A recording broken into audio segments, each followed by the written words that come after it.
Mga kababayan, ngayong araw po ng Martes, September 23 na po, 2025. Bahagya pong humina ang banta nito nga pong si Super Typhoon Nando habang papalabas po ng ating Philippine Area of Responsibility. Pero panibagong banta ng sama ng panahon ang nabuo at papasok po ng ating Philippine Area of Responsibility na posible ding maging isang ganap na bagyo sa mga susunod po na mga araw. So aalamin po natin yung mga detalye lalo na po sa mga huling lugar na maapektuhan pa nitong si Bagyong Nando. Kung bago lang ho kayo, please huwag niyong kakalimutan muna na mag-like and subscribe. No? Kahit like lang, okay na ho ako doon. Masaya na ho ako doon, makakatulong ngayon para magkaroon tayo ng engagement at makaabot sa ibang mga kababayan natin ng update sa lagay ng ating panahon. So, tignan natin mabuti, no? Ipapakita ko muna sa inyo yung pinaka-live na weather radar natin. Importanteng malaman po ninyo yung pagkilos niya at yung galaw po nito si Super Typhoon Nando. Ito ho siya mga kaibigan ko, mga kababayan. Papalabas na po ito ng ating Philippine Area of Responsibility ngayong araw din po ng Martes. Sa huling pagtatala po mga kaibigan, huli pong nakita ito nga pong si Super Typhoon Nando 85 kilometers west of northwest of Calayan, Cagayan. Kagabi, sobrang lakas po niya. Naglandfall talaga siya sa malaking bahagi po ng Calayan, Cagayan. At signal number 5 yung naitala sa kanya na pinakamataas. So sa ngayon ho, ay nagme-maintain pa rin siya sa 215 kilometers per hour na lakas ho ng hangin. Kung nakikita nyo yung sirkulasyon na yan, yung mga umiikot na yan po yung tinatawag natin na spiral clouds. Matindi po ang epekto niyan at malakas yung sirkulasyon ng hangin. Yung bugso niya ho, umaabot pa rin sa ngayon sa 265 kilometers per hour at may pagkilos po siya pa-westward sa bilis na 20 kilometers per hour. Medyo bumilis po yung pagkilos niya kaya mas napapaaga yung paglabas niya po ng ating Philippine Area of Responsibility. Pero hindi ibig sabihin kapag nakalabas na ng PAR hindi na maapektuhan ng ilang bahagi ng ating bansa. Tingnan niyo mabuti. Yung umiikot sa kanya, yung trap or extension ng kanyang hangin o buntot ng bagyo ay patuloy pa rin po nakakaapekto sa malaking bahagi ho ng Luzon. At the same time, pinapalakas niya po ang habagat or southwest monsoon sa kanlurang bahagi ng ating bansa.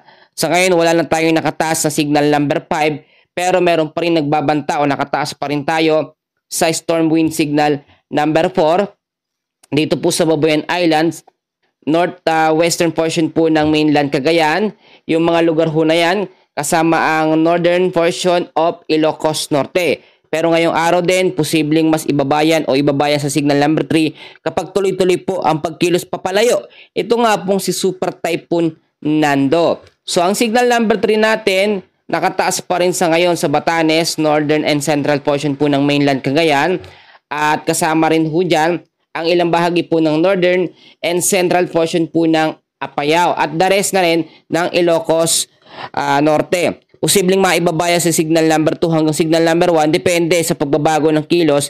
Ito nga pong si Bagyong Nando. Kung makikita nyo naman, habang papalabas ito ng PAR ay mas bumababa siya or mas humihina po yung kanyang category. Kung super typhoon, babalik yan sa pagiging typhoon category, severe tropical storm ang susunod, at magiging tropical storm hanggang sa maging tropical depression or mahinang bagyo. Pero may pinapangambahan tayo, mamaya i-explain ko sa inyo. Ang signal number 1 natin at signal number 2, meron pa rin po. Pinag-iingat po ang mainland Cagayan, northern portion po ng Isabela, yung mga lugar na yan apektado pa rin, the rest po ng Apayao, ilang bahagi ho ng Abra, Kalinga, Mountain Province, Ifugao, at northern portion po ng Benguet. Sa signal number 1 naman natin, kasama pa rin ang ilang bahagi ng Isabela, Quirino, Nueva Vizcaya, the rest po ng Benguet, the rest ng La Union, Pangasinan, Aurora, Nueva Ecija, sa may Bulacan po, Tarlac, sa may Pampanga, sa may Zambales, including Polillo Islands. So, eto na, ipapakita ko sa inyo mabuti. May lalabas na bagyo, itong si Bagyong Nando, may papasok naman na panibagong banta ng sama ng panahon. Actually, sa ngayon, isa pa itong ganap na low pressure area at wala pa naman itong direktang epekto sa anumang bahagi ng ating bansa. Pero tulad ng aking sinasabi, mas maganda na nakahanda tayo sa mga posibilidad na pwedeng mangyari. Etong low pressure area nito ay nasa medium to high chance na maging isang ganap na bagyo. At ilang oras ang bibilangin simula ngayon, ipapasok na ito ng ating Philippine Area of Responsibility. 1,590 kilometers east of northeastern Mindanao po yung pinakalokasyon niya at mas lumalapit pa po sa paglipas ng mga oras. Marami nagtatanong sa atin kung magiging super typhoon din ba ito kagaya po ni Bagyong Nando. Sa ngayon, alam nyo kapag malakas ang bagyo sa loob at meron pong LPA sa labas, mabilis yung pagpasok nito dahil hinahatak ho siya ng hangin. Normal naman yung ganyan. No, makikita nyo yung sirkulasyon ng hangin ni Bagyong Nando, nahahatak niya itong LPA. Pero sa ngayon, hindi natin ito makakategorize na malakas na bagyo dahil 35 kilometers per hour yung lakas ng kanyang hangin. Kapag yan ay naging 45 to 55 kilometers per hour, tropical depression category yon. So hindi pa rin natin mamamonitor. Pero ang tsansa nito, dahil nga po sinusundan niya o sinusundan nitong LPA, ay ito nga pong super typhoon Nando, may tsansa na maging malakas din na bagyo ito. Pero ipanalangin natin na yung mga pagbabago mangyari ho. Anong mga pagbabago mangyari? Ito yung si Bagyong Nando, mabilis na lalabas ng PAR at hindi na mahahatak itong LPA at yung tsansa nito ay malusaw, no? At hindi po makapasok ng ating Philippine Area of Responsibility. Pero magkagayon man, nakabanta pa rin ng habagat or southwest monsoon sa kanlurang bahagi po ng ating bansa. Ngayon, dahil po sa banta ng Super Typhoon Nando, kasama na rin ang habagat, meron po tayong nakataas pa rin na heavy rainfall warning. So eto na ho, makinig ho kayong mabuti. Ngayong hapon po ng Martes hanggang sa gabi, meron po tayong ine-expect na 200 mm sa dami ng pag-uulan sa Ilocos Norte po, Ilocos Sur, La Union at sa May Benguet. Meron namang 100 to 200 mm sa dami ng pag-uulan dyan po sa May Batanes, Cagayan, Apayao at sa May Abra dahil po yan kay Bagyong Nando. So meron din po tayong ine-expect na 50 to 100 mm sa dami ng pag-uulan sa Kalinga, Mountain Province, Ifugao, Nueva Vizcayas, Pangasinan at sa may Zambales. So sana ho napakinggan nyo mabuti, no? Maging handa pa rin. Hindi porkit papalabas na ng para itong si Bagyong Nando magdidiwang na tayo. Hindi ho ganon. Hanggat nakikita pa siya sa ating weather system sa radar natin, hindi tayo dapat magsaya. Maraming mga kababayan natin na sobrang naapektuhan. Tapos yung iba dyan, hindi naman naapektuhan. Parang masaya pa sa nangyayari na may malakas na bagyo. Wag hong ganon, no? Wag ho natin ugaliin ng ganon. So eto pa po, meron tayong update pa. 50 to 100 mm sa dami ng pag-uulan naman. Ngayong gabi po, hanggang bukas po ng hapon ng Wednesday sa Ilocos Norte po, Ilocos Sur, sa May Benguet. So dahil naman sa banta po ng habagat or southwest monsoon, napatuloy po ang paglakas. Ayan, kung makikita nyo yan, etong sirkulasyon ng hangin sa may kanlurang bahagi ng ating bansa, yan po yung habagat. Hindi na natin ma-recognize, no? Kasi hinatak na ho siya nito nga pong si Bagyong Nando dahil sa sobrang lakas niya. Kapag nakalayo ito si Bagyong Nando, makikita nyo tuloy-tuloy pa rin yung pag-ikot. Itong mga kaulapan na yan. Yan yung tinatawag natin na spiral clouds. Matindi yung impact yan. Kung titignan natin dito sa taas, parang okay lang siya. Pero kapag yan ay nasa kalupaan, napakalakas ho ng hangin na yan. Isipin niyo, etong si Super Typhoon Nando umabot sa signal number 5, kayang magpangat ng bubong, magpatanggal ng bubong yan, magpatumba ng mga puno at mga poste ng kuryente, kayang-kaya hong patanggalin yan. At alam ko maraming nakapaghanda at hindi ho naging ganoon katindi ang pinsala nito nga pong si Bagyong Nando. So ngayon, mga kaibigan ko, mga kababayan, itignan pa rin natin yung mga lugar na posibleng daanan pa. Ito nga pong si Super Typhoon Nando habang papalabas po ng ating Philippine Area of Responsibility. So makinig na mabuti, napaka-importante nito. So meron po tayong inaasahan, no, pagdating po ng ngayon din po, ngayong araw po ng Martes, alas 5 po ng madaling araw, 355 kilometers west of Basco, Batanes na po siya. Nasa labas na ng PAR.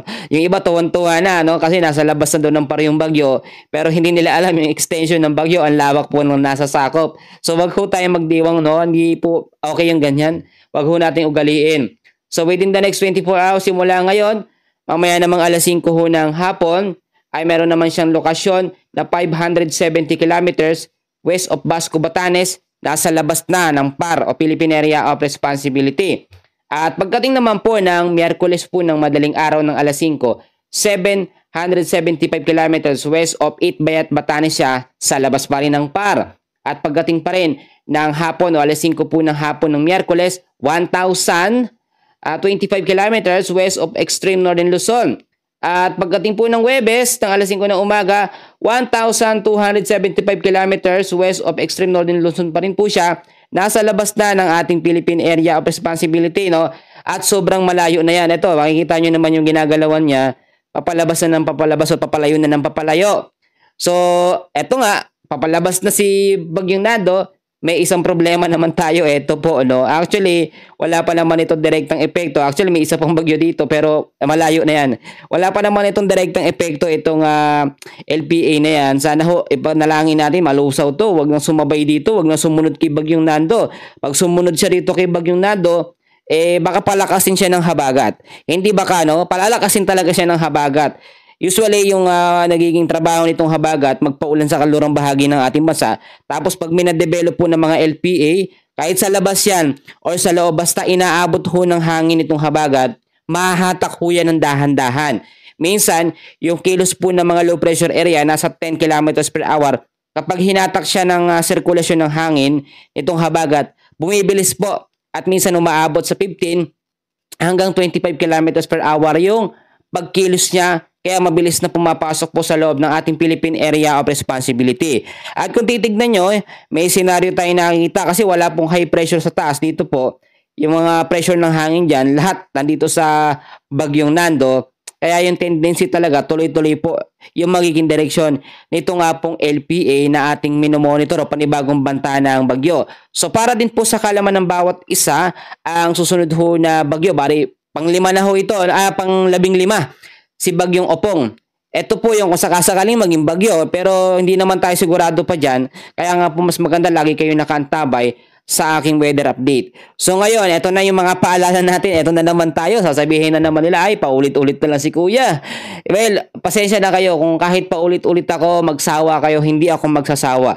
Kasi gusto ko na papaalalahanan kayo lagi. Unang-una, dahil meron pa rin bagyong Nando at yung panibagong banta ng LPA, lagi kayong maging updated sa lagay ng ating panahon. Kahit pakinggan nyo lang yung aking mga ina-update, okay na yon. Yung mga elders natin dyan, yung mga may edad na ho, painay, yung mga lolo at lola, makinig lang ho kayo sa update natin. Pangalawa, ngayon po, no, kaya pa rin natin mag-stock ng pagkain na tatagal po ng ilang araw dahil kahit lumabas na itong si Bagyong Nando, ang habagat at panibagong LPA naman ang magpapaulan sa malaking bahagi ho ng ating bansa. Pangatlo, i-check pa rin ang mga light materials natin. Mga kabahayan natin mamaya, yung iba napaangat na no nitong si Bagyong Nando. I-check nyo, pwede natin pakuhaan ulit no para safety po ang ating kabahayan. At yung may mga tuloy yung mga bubong, i-double check, tapalan po. At eto pa, mag-evacuate pa rin yung mga lugar po, lalo na dito sa area ng Calayan, Cagayan, sa Batanes, sa Babuyan Islands, mga apektadong lugar. Huwag muna kayong bumalik sa inyong tahanan, sa inyong lugar, no? Baka doon may malalakas pa rin na banta ng mga hangin. So, wag din muna pumalaot yung ating mga kababayan malapit po sa mga baybayin dahil may mga nakataas pa tayo na malalakas na alon dahil po kay Bagyong Nando. At eto pa, maglinis tayo ng kapaligiran, lalo na po dito, inuulit ko talaga, no? Sa Metro Manila, ang dami ho dyan, sobrang nagkalat talaga ng mga basura. Actually, ang Metro Manila, Visayas at Mindanao, hindi naman sobrang naapektuhan. Yung bugso-bugso ng ulan, dahil nga po sa sirkulasyon ng hangin itong si Bagyong Nando, ang nararanasan. Pero hindi naman direktang sobrang lakas po dyan sa Metro Manila, Visayas at Mindanao. So maglinis tayo ng ating kapaligiran para din po hindi babara sa mga kanal at hindi magiging main cause ng biglang bugso ng pagbabaha. At idadagdag ko din mga kaibigan ko, i-safety natin ang ating mga importanteng gamit, no, mga electric appliances, yung mga papeles, yung mga bagay na importante, i-safety natin, mga pet natin, yung mga alaga. So nakakaawa ho, no? Minsan sila yung isa sa naapektuhan kapag may mga bagyo tulad nito at mga pagbabaha ho. At ito pa, idadagdag ko din, napaka-importante nito. Ipanalangin natin sa Diyos na malusaw po itong panibagong LPA at bumilis yung kilos itong si Super Typhoon Nando papalabas ng ating PAR. Kahit sabihin natin nasa labas na ng PAR, gusto natin maging malayo siya or mas lumayo pa para hindi na siya makaapekto. Ang habagat, ipanalangin natin na humina para hindi na hatakin itong low pressure area na ito, papasok na ating Philippine Area of Responsibility. Sa ngayon, kaibigan, kabayan, iti-take ko po itong opportunity at kung nakaabot po kayo hanggang dulo, hanggang dito, no? Pa-comment naman ang pangalan mo kung taga saan ka para next update ay ma-shout out po kita. So meron tayong Bible verse ngayong araw po ng Martes. Narito na po ang ating Bible verse of the day. Sa Kawikaan chapter 3 verse 5 to 6, mga kaibigan, mga kapatid, narito po ang sinasabi. Magtiwala ka ng buong puso sa Panginoon at huwag kang manalig sa iyong sariling karunungan. Alalahanin mo ang Panginoon sa lahat ng iyong ginagawa at ituturo niya sa iyo ang tamang landas. So amen po sa pagkabasa sa salita ng ating Panginoon ngayong araw po ng Martes. So tunay nga talaga, no, na dapat po sa lahat ng sitwasyon na ating pinagdaraanan, mga problema man yan, pagsubok, mga blessings, mga desisyon sa buhay, no, ay dapat po lagi natin sinasangguni sa ating Panginoon at syempre magtiwala ho tayo ng buong puso. Alam nyo, yung mga tao nag-aalinlangan, yung tipong nanalangin sila sa Diyos o sa Panginoon tapos nag-aalinlangan sila kung ibibigay ba sa kanila. Yung ganun po na pagdududa, parang pinapalabas lang nila na wala silang tiwala sa kakayanan ng Panginoon na hindi kayang ibigay yung mga bagay na ating hinihiling. Pero ipapaalala ko sa inyo na lahat po ng bagay ay hindi agad-agad natin makukuha in an instant, no, or mabilisan. So minsan nagpe-pray tayo ng isang bagay, hindi binibigay ng Diyos dahil merong mas magandang opportunity o mas magandang ibibigay sa atin. So tulad na ating sinasabi, magtiwala tayo ng buong puso sa Panginoon at huwag manalig sa iyong sariling karunungan. So minsan, kahit alam natin yung isang bagay, kinakailangan pa rin natin humingi ng guidance and protection sa ating Panginoon. Alam nyo, yung talino na meron tayo, wala po yan. Hindi natin magagamit yan kung hindi yan ibibigay ng Panginoon sa atin. Kaya nga ang sinasabi dito very clear po at huwag tayong manalig sa ating sariling karunungan. Yung iba kasi sa sobrang talino, hindi na naniniwala sa Diyos. Ang sinasabi nila, walang Diyos, lahat po ng ito talagang lumitaw na lang daw po bigla, no, or nakusa, which is hindi po ganoon. At syempre, tulad ng tinuturo sa kawikaan na ito, sa ating Bible verse, dapat po, no, ay alalahanin natin siya sa bawat oras na ating ginagawa. Ang ibig sabihin nun, yung manalangin tayo, magpasalamat. Diba, kapag tayo po ay kumakain, nananalangin tayo sa blessings na ibinigay sa atin ng Diyos, ng Panginoon. Yung good health natin, wala tayong sakit, pinagpapasalamat po natin yun. So, ang sitwasyon dito, dapat po kapag tayo may gagawin din, lagi po nating alalahanin ng Panginoon. Paano natin siya alalahanin? Mag-pray tayo. Tapos kung gagawa tayo ng desisyon, sabihin natin sa Panginoon, tama ho ba yung desisyon na aming gagawin? Ganito ho po dapat. Bigyan mo kami, Lord, ng signs or bagay na mangyayari kung dapat ba natin aming gawin. So dapat po may mga ganun tayong instinct or may mga ganun tayong pag-iisip para po hindi tayo naguguluhan. Kasi yung iba, may ginawa na silang isang bagay, nangyari na't lahat-lahat. Ang sinasabi pa nila, no, bakit parang pagkakamali yata yung desisyon na aking ginawa? Kalooban ba to ng Diyos sa akin? Yung nangyayari ngayon, yung parang ganon. Pero kapag sa bawat oras, inaalala natin ng Diyos sa mga pupuntahan natin, mga desisyon, hindi kayo mangangamba sa mga bagay na yan. At lahat ng nangyayari sa atin ayon po sa kalooban ng Diyos at wala po nagkataon lamang. So kaibigan, kabayan, uulitin ko po yung ating Bible verse of the day. Magtiwala ka ng buong puso sa Panginoon at huwag kang manalig sa iyong sariling karunungan. So napaka-clear naman yan. Alalahanin mo ang Panginoon sa lahat ng iyong ginagawa, lahat ng bagay. In-explain ko na ho yan at ituturo niya sa iyo ang tamang landas. Sa ngayon, kaibigan, kabayan, kapatid, yan muna ang ating pinaka-update sa walagay ng panahon nasa unahan at dito po yung ating Bible verse sa may dulo. At kung nakaabot kayo hanggang dulo, yung mga mami natin dyan, yung mga nanay, tatay natin dyan, mga lolo at lola natin dyan, maraming salamat po sa panonood sa aking YouTube channel. Maraming salamat. God bless po sa inyong lahat.